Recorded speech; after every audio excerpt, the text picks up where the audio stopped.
Hello students, NCERT maths class 6 में आप सभी का स्वागत है। तो आज की इस वीडियो में हम लेकर आए हैं आपका जो दूसरा चैप्टर है इकाई 2 पूर्ण संख्याएं। तो पूर्ण संख्याओं के बारे में आज हम लोग इस वीडियो में पढ़ेंगे। तो वीडियो स्टार्ट होने से पहले आप इस वीडियो को लाइक और शेयर कर दीजिए। हम लोग पढ़ेंगे जो कक्षा 6 का मैथ है इकाई दो में जो हमारा चैप्टर का नाम है पूर्ण संख्या।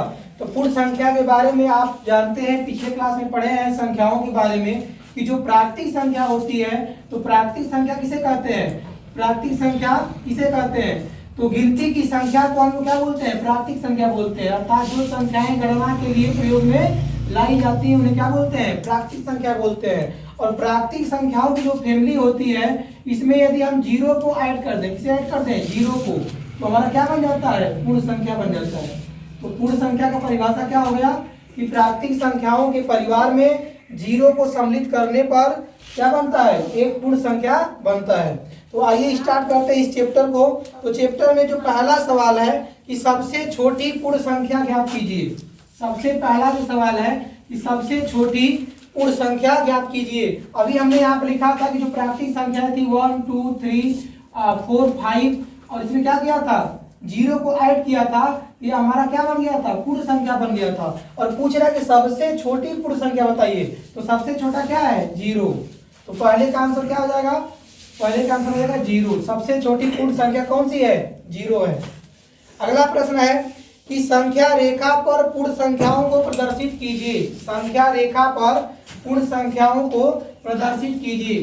तो देखिए सबसे पहले ये देखिए कि जो आपका जो संख्या रेखा है, संख्या रेखा पर बीच में क्या होता है, यहाँ पर आपका जीरो होता है, इधर क्या होता है आपका इनफाइनाइट होता है, इधर क्या होता है इनफाइनाइट। अब जीरो के जो आपका दाहिना पक्ष है इधर जो भी अंक होते हैं वो क्या होते हैं, प्लस में होते हैं। 1 2 3 4 5 इधर क्या होता है आपका माइनस होता है, -1 -2 -3 -4 -5। अब प्रश्न में कह रहा है कि संख्या रेखा पर आप क्या करिए, पूर्ण संख्याओं को दर्शाइए। जैसे सवाल में दिया है आपका कि कौन कौन संख्याओं को लिखना है। जीरो है, 0 1 2 3 4 5 6 7 तक है। इन संख्याओं को कहाँ दर्शाना है, संख्या रेखा पर। तो आप सभी लोग जानते हैं कि संख्या रेखा पर जो होता है, जो पूर्णांक पढ़े होंगे पीछे, पूर्णांक जो होता है जीरो से दाएं साइड जो संख्याएं होती हैं इन्हें क्या बोलते हैं, ऋण पूर्णांक बोलते हैं। जीरो के बाएं साइड जो संख्याएं होती हैं उन्हें क्या बोलते हैं, धन पूर्णांक बोलते हैं। ठीक, अब हमें करना क्या है, हमें यहाँ पर जो संख्या दिया है 0 1 2 3 4 5 6 और 7, ठीक, इसको हमें दर्शाना है किस पे, संख्या रेखा पर। और हम देख रहे हैं सभी संख्याएं क्या है, धनात्मक हैं। तो हम एक लाइन ड्रा करेंगे और इसमें क्या करेंगे, यहाँ पर आप लिखेंगे क्या, 0 और इसके बाद 1 2 3 4 5 6 7। ये हमारा क्या हो गया, आंसर हो गया।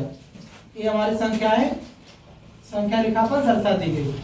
ठीक, दूसरे का हमारा क्या हो गया, आंसर। अगला प्रश्न है प्रश्न नंबर 3। तीसरा प्रश्न है कि 3 क्रमागत पूर्ण संख्याओं में पहली और तीसरी संख्या का योगफल 28 है, तो संख्याएं ज्ञात कीजिए।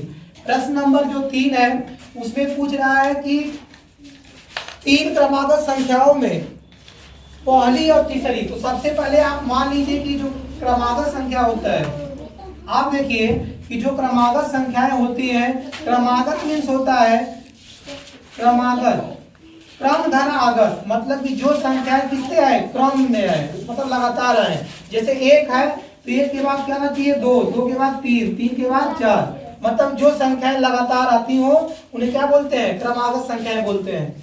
तो हम मान लेंगे कि माना पहली क्रमागत संख्या बराबर यक्स। तो जब पहली क्रमागत संख्या यक्स है तो दूसरी संख्या क्या हो जाएगी, दूसरी संख्या हमारी हो जाएगी यक्स प्लस 1। तीसरी क्या हो जाएगी, तीसरी संख्या हो जाएगी यक्स प्लस 2। अब प्रश्नानुसार देखिए प्रश्न में क्या कह रहा है कि पहली संख्या और तीसरी संख्या को जोड़ने पर, पहली संख्या x माने थे, तीसरी संख्या माने x प्लस 2, और इन दोनों को जोड़ने पर जो आंसर आता है वो कितना आता है 28। प्रश्न में कह रहा है कि जो तीन क्रमागत संख्याएं हैं उसमें पहली संख्या और तीसरी संख्या को जोड़ने पर जो योगफल कितना आता है 28 आता है। ठीक है, तो अब इसको हम सॉल्व कर देते हैं। x x जोड़ेंगे तो कितना आ जाएगा 2x और प्लस 2 बराबर कितना 28।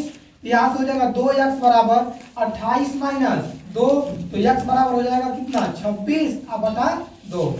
एक गुणा में जाकर भाग में हो जाएगा। अब इसको डिवाइड करेंगे तो x बराबर 13, x बराबर 13। तो हमारी जो पहली संख्या है वो कितना आ गया 13 आ गया। दूसरी संख्या देख लेते हैं। तो दूसरी संख्या क्या माने थे, तो दूसरी संख्या हम माने थे कि ये है हमारा x प्लस 1, तो x प्लस 1 बराबर क्या हो जाएगा, x का वैल्यू 13 और प्लस 1 अर्थात कितना हो गया 14। और तीसरी संख्या क्या हो जाएगी, तीसरी संख्या बराबर हो जाएगी x प्लस 2 अर्थात 13 और प्लस 2 इक्वल टू 15 अर्थात 13, 14, 15। तो हमारा जो आंसर आ जाएगा वो संख्याएं कौन कौन सी होंगी 13, 14 और 15। तो ये रहा तीसरे का प्रश्न नंबर तीसरे का आंसर। अगला प्रश्न है प्रश्न नंबर 4। प्रश्न नंबर 4 है कि यदि तीन क्रमागत पूर्ण संख्याओं में मध्य की संख्या 39 हो तो तीनों क्रमागत संख्याएं ज्ञात कीजिए। ठीक है, ये तो मौखिक भी आप लोग बता सकते हैं, लेकिन देखिए इसको लगाएं कैसे। पूरा वही प्रक्रिया करेंगे। मान लेते हैं कि माना वे संख्याएं क्रमशः, पहला हम मान लेते हैं x है, दूसरी संख्या x प्लस 1, तीसरी संख्या क्या हो जाएगी x प्लस 2। अब कह रहा है कि तीनों में मध्य की संख्या कौन है x प्लस 1। अब प्रश्नानुसार अब प्रश्न में क्या कह रहा है, प्रश्न में आपसे ये कह रहा है कि यदि तीन क्रमागत पूर्ण संख्याओं में मध्य की संख्या 39 हो, मतलब जो यह x प्लस 1 है इसका वैल्यू दिया है कितना 39, तो हम इसका तुलना करें किससे 39 से। तो यहाँ से x बराबर क्या आ जाएगा, x बराबर आ जाएगा 39 माइनस 1, तो x बराबर कितना आ जाएगा 38। ठीक, ये हमारी हो गई पहली संख्या। दूसरी संख्या हमारा दिया ही था कि x प्लस 1 बराबर कितना था 39, और तीसरी जो संख्या होगी वो हम माने x प्लस 2 बराबर कितना हो जाएगा, x का वैल्यू कितना है 38 और प्लस 2 अर्थात हमारा आंसर कितना जाएगा 40। तो संख्याएं जो होंगी अतः अभीष्ट संख्याएं बराबर, अतः अभीष्ट संख्याएं बराबर आपका हो जाएगा 39, 38, 39 और 40। ये रहा आपका आंसर। अगला प्रश्न है कि यदि प्राकृतिक संख्याओं के समूह में किस संख्या को सम्मिलित कर लेने पर पूर्ण संख्याओं का समूह बन जाता है।